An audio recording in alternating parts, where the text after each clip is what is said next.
안녕하세요. 안녕하세요. 네, 액션 원 코리아의 한국 상임대표 정연진 씨가 오래간만에 LA를 찾았습니다. 네, 이번에 어떤 일로 LA를 방문하게 되신 건지. 네, 이번에는 좀 무거운 주제를 가지고 왔는데요. 국가보안법이라고 여러분 들어보셨을 거예요. 네, 국가보안법에 대해서 헌법재판소에서 이게 위헌이냐 아니냐 이건 판가름할 수 있는 그런 중요한 계기가 만들어지고 있어서 네네. 또 여기에 또 해외 한인들이 참여할 수 있는 방법이 있어서 그것을 알리러 왔습니다. 네, 국가보안법, 국가를 보호하는 법 아닌가요? 언제 이게 맨 처음에 시점이 됐습니까? 네, 제목을 보면 상당히 꼭 필요한 법 같아요. 예. 그런데 이 법의 모태가 정말 예기치 않게도 일제시대 때 독립운동가를 잡아들이기 위해서 만든 1925년에 치안유지법이라고 만들어지는데 이 치안유지법을 모태로 해서 단어만 몇 개 바꾼 수준에서 이승만 정권에서 이거를 자기 반대파 를 탄압하기 위해서 계속 이용을 하게 되고, 그리고 국가보안법이 이제 1948년에 대한민국 수립과 같이 만들어지게 되는데, 그때는 이제 임시적인 법으로 형법이 제정이 되면은 이것이 없어지기로 한 그런 임시법이었는데, 불행히도 아직까지 존속하고 있죠. 실정법으로. 그렇군요. 그런데 국가를 보호하는 법이라 언뜻 듣기에는 참 좋은 법이다 이렇게 생각할 수도 있을 것 같은데 왜 이렇게 국가보안법이 문제가 되는 건가요? 네, 우리가 이제 한국이 분단이 된 거는 우리 정말 민중들이 원해서 분단이 된 것도 아니고 그렇죠. 외세의 개입과 함께 이제 일제 해방되면서 분단이 된 거 아니겠습니까? 네. 그럼 이제 이 분단을 해소하고 통일 국가로 나아가게 이제 역사가 좀 진전이 돼야 되는데 이 역사의 진전을 가장 아주 강하게 가로막고 있는 것이 이 국가보안법이에요. 왜냐하면 이 국가보안법에는 북을 그냥 정상적인 국가가 아니라 이적단체 내지는 반국가단체 괴뢰 집단 네, 그렇게 규정을 하고 있기 때문에 하다못해 이제 문재인 대통령이 2018년에 4.27 선언이라든지 9.19 공동선언이라든지 남북관계 아주 획기적인 그런 남북교류의 전환기가 만들어지지 않습니까? 근데 그때도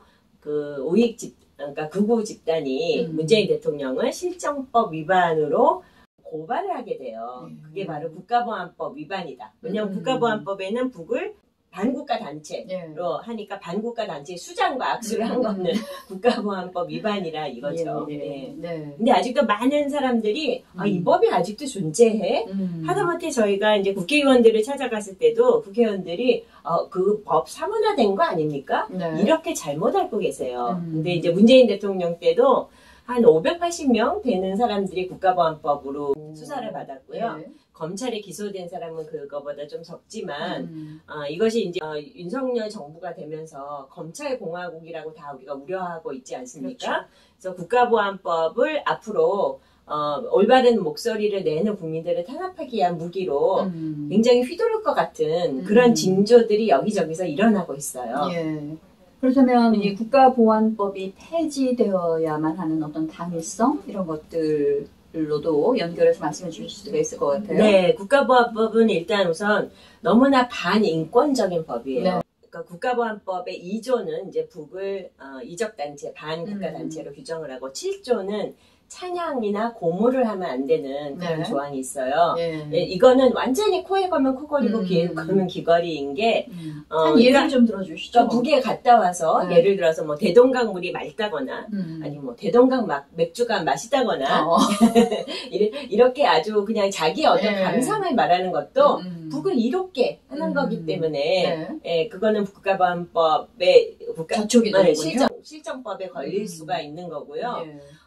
지금까지 이제 독재 정권이 민주 인사를 탄압하기 위해서 국가보안법을 악용한 거는 말할 것도 없고요. 최근 들어서는 예를 들어서 통일부의 허가를 받고 대북 사업을 한 사업가가 있어요. 이거는 국가의 허락 받고 한 건데 나중에 국정원이 최근 들어서 그 사람을 구속시키고 그냥 국가보안법 위반이라는 거죠. 그것이 북하고 같이 사업을 한 것이 이렇게 통일부 허가를 받는 것도 그렇고 하는 것도 나중에 결과를 다르게 이렇게 국가보안법의 빌미로 걸려 들어갈 수가 있는 거고 또 세기와 더불어라는 김일성 주석의 회고록을 최근에 출판한 경우가 있었는데, 그래서 이제 또 구구단체가 그거를 이제 고발을 했겠죠.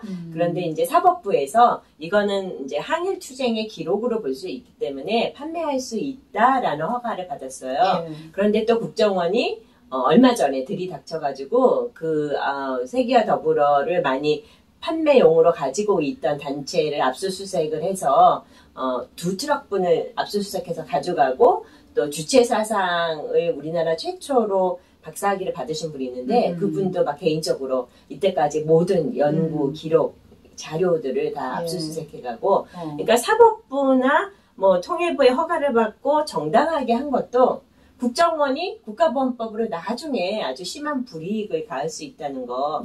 이거는 정말 우리가 어떻게 제재하지 않으면 앞으로 우리가 뭐 진짜 맘 놓고 얘기를 할 수 있을까? 맘 놓고 통일에 대해서 자기 의견을 얘기할 수 있을까? 이렇게 우려가 되는 부분이죠. 정말 다른 부분에 있어서는 참 자유, 뭐 이런 것들을 많이 울부짖으면서도 막상 이 국가보안법에 대해서는 우리들이 너무나도 당연하게 여기면서 내 몫을, 내 자유를 찾지 않았던 면이 있는 것 같습니다. 그렇죠. 그러니까 이 국가보안법의 그 성격이 너무나 인권 탄압적이고 반민주적이기 때문에 유엔의 인권위원회라든가 여러 가지 이제 국제기구에서도 이 법은 폐지되어야 된다라고 국제기구들이 대한민국에 이렇게 권고를 한지도 굉장히 여러 국제기구에서 그렇게 했어요. 그렇게 했지만 그것이 실행이 되지가 않았죠. 네. 그리고 이제 남북 간에도 1971년 7.4 공동성명부터 시작을 해서 6.15라든가 남북 간의 여러 가지 그 공동선언, 남북 화해를 위한 협력, 이런 접근이 여러 개 있었잖아요. 그런 법도 국회에서 비준이 안 되는 것 자체가 국가보안법이라는 실정법이 있기 때문에 북을 인정을 안 하는 거죠. 그냥 반국가 단체이다. 이러한 심리가 굉장히 있고, 또 제가 이제 아까 뭐 몇 사람 이렇게 피해자를 예를 들었지만 그렇게 소수의 피해자들만 피해를 보는 그런 법이 아니라 정말 심각하게는 대한민국 모두가 피해자라고 할 수가 있는 게 이 국가보안법 때문에 우리가 은연중에 내가 이렇게 말하는 게 괜찮을까 하는 그런 이제 자기 검열을 하게 돼요. 그래서 통일의 논의가 절대로 활발해질 수가 없고, 그렇게 되네요. 특히 이제 일선에서 그 아이들을 가리키는 선생님들이 통일 교육을 하기 위해서는, 그러니까 북에 대해서도 북의 사회는 이렇고 남의 사회는 이렇고 뭐 이렇게 얘기를 하고 우리가 제대로 알아야 되는데, 뭐 북에서 출판한 무슨 동화책 하나 갖고 있어도 그거는 이적 출판물 소집죄에 해당이 되기 때문에 절대로 안 되는 거예요. 그래서 이 국가보안법이 있는 한은 평화교육, 통일교육에도 막대한 지장이 있고, 이 분단이라는 그 체제를 해소할 길이 전혀 없네요. 전혀 없는 거죠. 좀 전에 그 사업가 얘기를 듣고 있지 않을까, 정말 자신들이 이용할 수 있는 만큼 최대한으로 이용한 다음에 그냥 버리는 배로 사용했다라는 그런 느낌이 들고, 그것이 그 피해자가 그분뿐만이 아니라 우리 모두, 국민 모두가 될 수 있는 가능성이 있는 거잖아요. 그렇죠. 국민 모두가 피해자가 될 수 있고, 이미 이렇게 내가 주장하는 게 조금이라도 북을 동조하는 거나 북을 이롭게 하는 거면 국가보안법에 걸릴 수가 있기 때문에 우리 국민 모두가 피해자인 거죠. 좀 전에 그 국가보안법에 아주 중요한 계기가 만들어지고 있다라는 말씀을 하셨는데요. 어떠한 계기인가요? 네, 작년 초에 이제 국가보안법이 정말 폐지돼야 되겠다라고 느끼는 많은 분들이, 많은 단체들이 100개 이상 모여서 국가보안법 폐지 국민 행동이라고 결성을 했어요. 그래서 국회에 입법 청원을 할 수 있는 길이 있어요. 그래서 10만 명이 달성이 되면은 국회에서 이제 그 법에 대해서 뭐 입법을 하거나 폐지를 하거나 어떤 액션을 취해야 되는데, 작년 5월에 그 청원을 시작한 지 9일 만에 국가보안법을 폐지하라라는 그런 입법청원이 10만 명을 달성하게 돼요. 그거는 입법청원 제도가 시작한 지 가장 빠르게 10만 명이 달성됐다고 하는데, 깨어있는 국민들이 많이 있네요. 그러면 이제 국회에서 그 법을 법사위원회에서 논의를 해서 뭐 폐지를 할지 뭐 이런 걸 정해야 되는데, 뭐 아시겠지만 국회의원들이 국가보안법에 관련된 얘기를 이렇게 화두에 꺼내놓기 굉장히 두려워해요. 국가보안법을 얘기하면 내가 다음에도 그쵸. 당선될 수 그러니까. 있을까? 네, 그런 어떤 종북 네, 프레임, 빨갱이 네, 네, 프레임 네. 이런 걸 다들 이렇게 두려워하기 때문에 그래서 법사위원회에서 그 국가보안법에 관한 논의는 이 21대 국회가 끝나는 시점이 2024년 5월 말이거든요. 네. 그래서 2024년 5월 말까지 연장해 놓은 상태고요.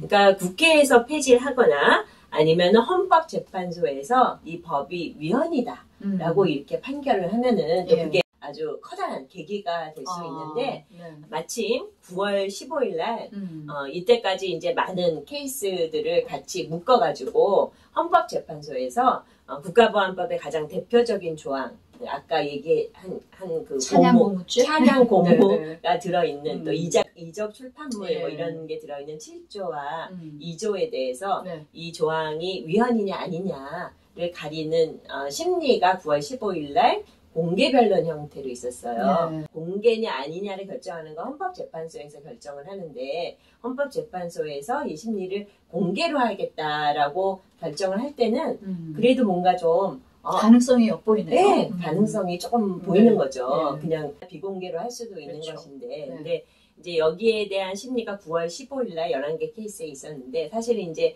국가보안법의 위반으로 적발된 대부분의 케이스가 이 7조에 해당하는 그래요? 네, 진짜 해당하는 찬양 건데 찬양법 네. 조금이라도 좋게 말하면 안 되는 거니까. 음. 근데 이제 여기에 대한 심리를 9월 15일에 했는데 판결은 올해 연말쯤 한다고 합니다. 그래서 헌법재판소가 제대로 판단을 할 수 있게 국내 또 해외에서 네. 의견서를 접수할 수가 있어요. 네. 우리 해외에 네. 살고 있는 동포들이 할 수 있는 것이 네. 국가보안법 폐지를 위해서 할 수 있는 것이 네. 바로 그 점이겠네요. 네, 의견서를 네. 이메일로 제출하면 돼요. 네. 네. 그래서 국가보안법 폐지 행동 그 본부에 이메일 하거나 아니면 저희 단체에 이메일을 해주셔도 예. 저희가 글로 포워드 할게요. 모아서. 네. 네. 왜냐하면 이제 이 해외에서 의견서가 들어오면은 헌법재판소 재판관님들이 좀 긴장을 한다고 합니다. 그래요? 우리 해외 동포가 그렇게 중요한 네. 일이었습니까? 네. 그러니까 네. 이제 이 통일 논의나 통일 교육, 뭐 통일에 대한 진전 이런 거를 다 이렇게 발목을 붙잡고 있고 네. 이때까지 너무나 많은 사람들이 또 이 법으로 희생됐죠. 정말. 인권 탄압이 있지 않았어요. 네. 그러니까 이 법을 손볼 수 있는 네, 음. 정말 중요한 계기가 열리고 있고 이거를 또 재미동포들도 의견서를 낼 수가 있다는 거, 네. 네, 이 점을 좀 많이 알리고 싶고요. 그래서 저희가 이제 AOK에서 지난 9월 15일 날 행사를 하면서 이제 예시문을 저희가 만들어 봤지 않습니까? 네. 네, 그래서 이제 이메일을 주시면 그 예시문도 전달을 해드릴 수 있고, 예. 그럼 그 예시문을 약간 수정 첨삭해서 단체로 하면 좋지만 단체일 경우에도 동참하는 사람 이름이 다 들어가야 되고요. 그냥 개인들 명의로도 하실 수가 있어요. 그러니까 이 해외 의견서를 많이 보내서 네.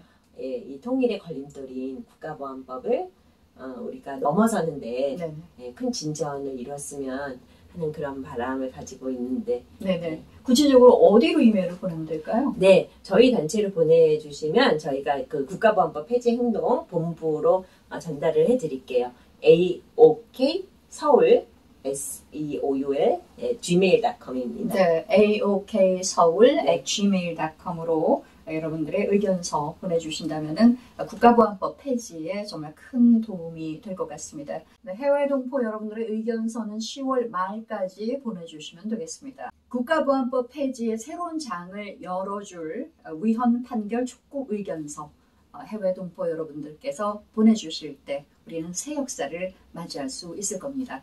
네, 지금까지 액션 원 코리아의 한국 상임대표 정현진 씨와 함께 얘기 나눴습니다. 액션 원 코리아 미국의 스텔라 박이었습니다. 고맙습니다. 고맙습니다. 고맙습니다.